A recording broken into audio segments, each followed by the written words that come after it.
Pemirsa membuka sidang tahunan MPR di gedung DPR MPR Ketua MPR RI Bambang Susatyo mengatakan bahwa di ulang tahunnya yang ke-79, bangsa Indonesia masih memiliki banyak pekerjaan rumah yang harus diselesaikan.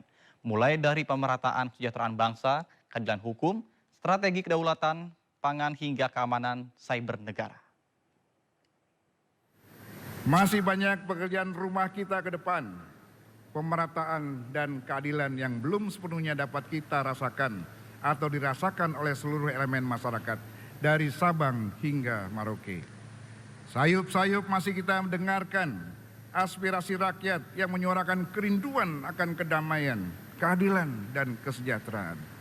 Mereka mendambakan sebuah negara yang tidak hanya berkembang dari segi ekonomi, tetapi juga dalam aspek moralitas dan integritas. Rakyat kita mengharapkan agar pemerintah dapat menghadirkan kebijakan yang memperhatikan kesejahteraan seluruh lapisan masyarakat, termasuk mereka yang berada di garis depan perjuangan melawan kemiskinan dan ketidakadilan.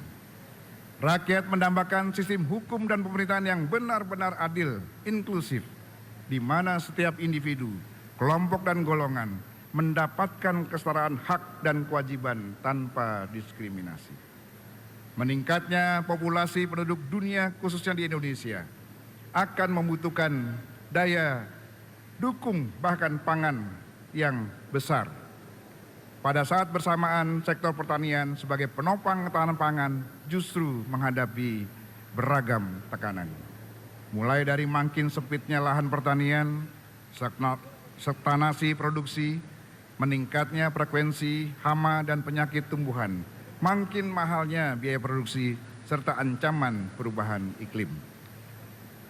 Untuk menghindari resiko krisis pangan di masa yang akan datang, kita perlu menyiapkan strategi besar untuk menciptakan kedaulatan pangan Indonesia, bukan sekedar ketahanan pangan yang acap kali mengandalkan import bahan-bahan pangan dari luar negeri.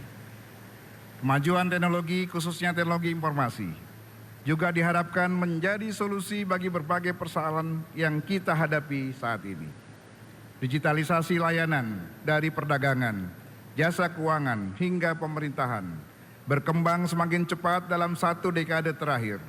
Namun digitalisasi yang berkembang pesat juga meninggalkan persoalan lain, yakni melebarnya ketimpangan digital terutama di Indonesia bagian timur.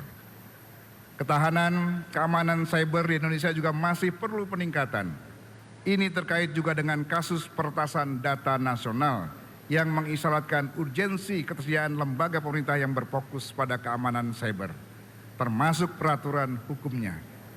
Indonesia menurut National Cyber Security Index masih menempati posisi kelima di Asia Tenggara dalam hal keamanan